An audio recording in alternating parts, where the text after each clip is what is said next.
Hey, everybody. Welcome into the back room. I'm Andy Ostroy. I am super excited to chat today with Michigan Secretary of State, Jocelyn Benson. We shall get to the Secretary in just a second, but first, thank you for tuning in.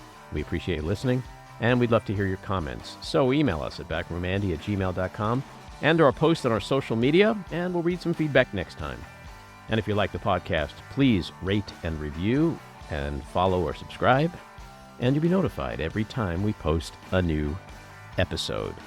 She is Jocelyn Benson, Michigan's 43rd Secretary of State, and she has become one of the nation's most prominent leaders in ensuring elections are secure and accessible. Her work overseeing Michigan's 2020 and 2022 general elections earned her national recognition, including the John F. Kennedy Profile and Courage Award and the Presidential Citizens Medal.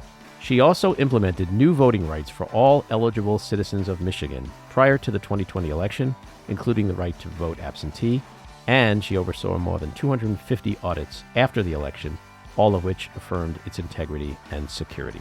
At 36, she was appointed Dean of Wayne State University Law School in Detroit, becoming the youngest woman in U.S. history to lead a top 100 accredited law school, and continues to serve as vice chair of the advisory board for the Levin Center at Wayne Law, which she founded with former U.S. Senator Carl Levin. She's the author of the book State Secretaries of State, Guardians of the Democratic Process, and is a frequent TV news commentator. Secretary Benson, welcome into the back room. Andy, it's so great to be here. I'm so honored to be joining you, and thank you for inviting me to be on the show. Well, you are someone that I've wanted to have on for a while, and I have a bunch of questions for you. But the first thing I want to ask you, which is, I think, the most important thing, is you competed in the 2016 Boston Marathon while 8 months pregnant?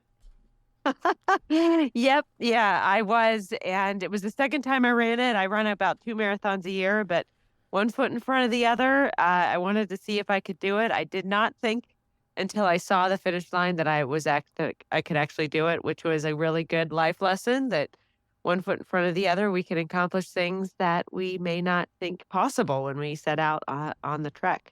True. It was a great experience, though. True that. And I have 2 observations I want to make. One is that clearly speaks to your character, which we're going to get into, given what you've done, what I consider to be very heroic positions you've taken. And the second thing is you prove that women are the better species.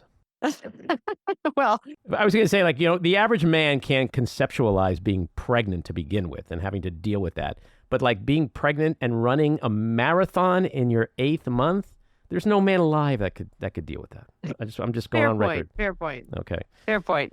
But I wanted to do it also to show women that anything's possible when you set your mind to it. And I've had a number of times where I've run marathons since where women have come up to me and said, thank you, I'm 5 months pregnant and I'm trying to do it. And, so it's encouraging to, see others be inspired by the work that we do. And that was one example of it. But it certainly underscores my fierce determination to, cross the finish line, no matter what obstacles are in our way. But of course, being pregnant was a wonderful experience. And my son now, he was 7, can and does tell everyone that he ran not 1, but 2 marathons before he was born. I was actually 4 weeks along when I ran the Portland, Oregon Marathon earlier that year. I didn't know I was pregnant at the time, but so he got 2 marathons under his belt before he came out of the womb.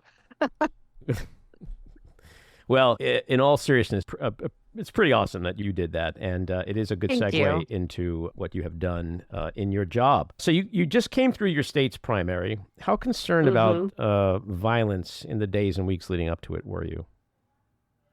Well, we were always on edge in any election now ever since 2020. Mm-hmm. And so we had a plan in place in there. If there were protests, if there was violence, we've been working with our state legislature and have successfully enacted now legislation to ban firearms within 100 feet of polling locations or any place where people are voting. But we know that those elections are now, unfortunately, inflection points. And we have plans in place to both deter violence prior to Election Day, new laws in place to enhance criminal penalties if election workers are threatened on Election Day.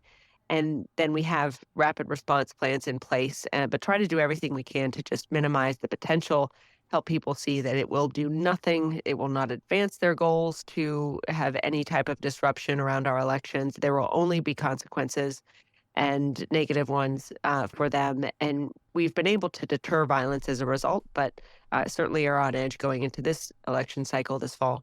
And would you say that you and Michigan are out front on this and that there are, in your opinion, holes in the system throughout the country that still exist that give you pause and concern for the fall? Yes, and yes. I think we know we could do everything in Michigan possible to protect our elections and protect our voters and protect our election workers and succeed in doing so. And if we do that, bad actors could just go to another state like Wisconsin or Pennsylvania. So from 2020, it was clear to us that it is not enough to just protect our elections in Michigan. We have to collaborate and coordinate with our partners in other states to ensure they're doing the same and are able to both match what we're doing or exceed it based on the needs in their particular state. Like Arizona certainly has unique challenges as well as what they've experienced. So that coordination, that sharing of best practices is really important because we are facing a nationally coordinated effort to dismantle democracy through many different ways. And so we have to have a nationally coordinated response. And in the absence of leadership from Congress or the Senate, which we haven't seen, we have to pass state by state policies to protect our election workers, to partner with law enforcement, to do everything we can to protect every voter in every state. Mm-hmm. Your state in particular, with the fake electors scandal and the seizing at the Capitol in 2020. On the one hand, you think, okay, we had the insurrection at the Capitol in Washington. Lots of people were held accountable. Lots of people are sitting in prison. Lots of people realized that Donald Trump did not help or save them. And, the conventional wisdom could be like, okay, that was kind of a blip that may not or will likely not happen again because people now know that if they do that, there's going to be hell to pay. On the other hand, we just learned this week that the Department of Justice is issuing warnings of election threats again. And so there's this sort of competing narrative of, are we really exposed to that sort of thing happening again? Or is it more behind the scenes in the infrastructure, the election workers, like you mentioned, Arizona, or the people who certify results and things like that? Is it more about that than it is more about the concern for violence today? Having lived through 2020 with a front row seat to what was attempted to overturn election results that Donald Trump and his most ardent supporters didn't like, we would be foolish, since Donald Trump is running again, to not expect the same tactics to be tried again. And on January 6th, it was such, I just remember watching everything unfold, devastated because it was all happening because of a lie that one man and his supporters told, that Rudy Giuliani, that so many others told and spread. Lies, just lies. Our elections were fair. They were secure. The results were accurate. Deal with it. You lost an election. And yet the lies continued. And on January 6th, I realized that was just the beginning, that it was not over. And indeed, that is what has unfolded over the years since. So we're going into 2024 actually seeing this as, in some ways, the what I hope is the final battle of this multi-year cycle we've endured, in which voters will once again have the opportunity and responsibility to stand up and say, this is who we are, and we're going to defend our democracy, and we're going to reject candidates that consistently try to divide us and lie to us and take us backwards as a nation. This is our chance to send that message, and I hope we will do that. But we go into this cycle knowing that everything that we endured in 20 is back again, and back in a more potent form, back in a more sophisticated and perhaps better funded and more coordinated form. And so I think it is very possible that 2024's post-election shenanigans, for lack of a better word, could be worse than what we endured in 20. And that's certainly what we're preparing for, while hoping for the best, as we always do. But we are preparing for every possible tactic to be tried again and then some, because that's what, unfortunately, our job requires at this moment. So the, the nation's election and poll workers, they're really the true heroes and patriots these days, aren't they? Mm. And our voters, the voters who continue to participate and believe and have confidence in their voice and their vote and their democracy despite so many entities and international bad actors and others trying to diminish their confidence in their elections. And we as election workers and election officials, it's an honor and a duty to be able to ensure that voices are heard and votes are counted and we step up to the plate and meet the moment proudly, at least in Michigan and in many states that are in the eye of the storm. But to me, also the hero is always and consistently the American voter that speaks out and says, this isn't who we are, and votes accordingly. That's what will ultimately save us and save our democracy. In 2020, we had a lot of work in Michigan with our election officials to protect our election workers, to make sure that the threats that emerged from the lies that were being told did not land, did not lead to violence. But it was never lost on me that it was when voters stood up, and not just voting, but after the election, going to certification meetings and saying, certify our election because our votes are valid and our voices need to be heard. That was a sort of beautiful moment in which voters were also the heroes on the front lines of protecting their own voices and votes. And in Michigan, when the voters have stepped up to Hmm. amend our constitution to expand democracy, to defend their vote, or to participate in an election, that's when we really thrive. And that's when democracy is most healthy. Hmm. So let's talk about voters for a second. In your state, in the primary, over 100,000 of them, or about 13% of the total, cast ballots for uncommitted in protest over Israel and Gaza and Biden's Mm. role in that. So to play devil's advocate for a second, can we these days, when you look at polling, when you look at the fact that Biden and Trump are running neck and neck, and in some polls, Trump is ahead, can we really rely on voters the way we either used to or want to, facing an existential threat to democracy like we are? Well, I think that's an ongoing question. And it's certainly one that voters themselves will decide. And it's if you look in 2020 and in 2022, voters did step up and defend their democracy. They did reject Donald Trump in large enough numbers to hand him a defeat in 2020. That's real. Hmm. They did they did reject election deniers running for Secretary of State and governor and other positions in battleground states in 2022. When we are able to make clear to citizens what's at stake and the need to step up and protect and defend our democracy in this moment, the majority hear that call and answer it. Not all, and that's never been the case in our country, but certainly the majority. And that is what gives me hope. That's why I do the work I do, to simply ensure that everyone has a voice and knows the power of their voice and can cast their vote free and fairly.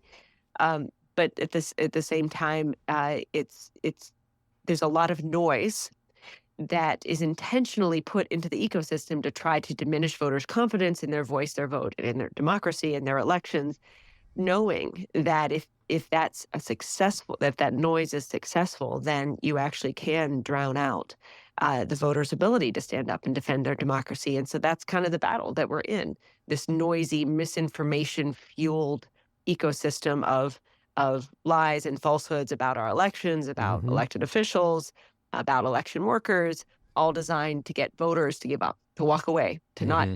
exercise their power. And so we have to fight the battle on those terms and make sure that the voters themselves, who do have the most power in every election, can use and leverage that power in furtherance of who I believe the majority of us really know that we are as a country, an Hmm. inclusive, multiracial society that believes in equality and believes in justice and believes that every vote should count. Hmm. One of the things that I think is going to be one of Trump's legacies is going to be that he united people, Yeah. Yeah. strange bedfellows, people who were on opposite sides of the aisle that, because of him, Hmm. joined forces to defeat him and Trumpism. One of those people is Liz Cheney, and she's been a real Hmm. warrior in the fight to protect and defend democracy. And she endorsed and campaigned with one of your Congress people in Michigan, Alyssa Slotkin. Do you think Hmm. she's going to step forward and do the same with and for President Biden?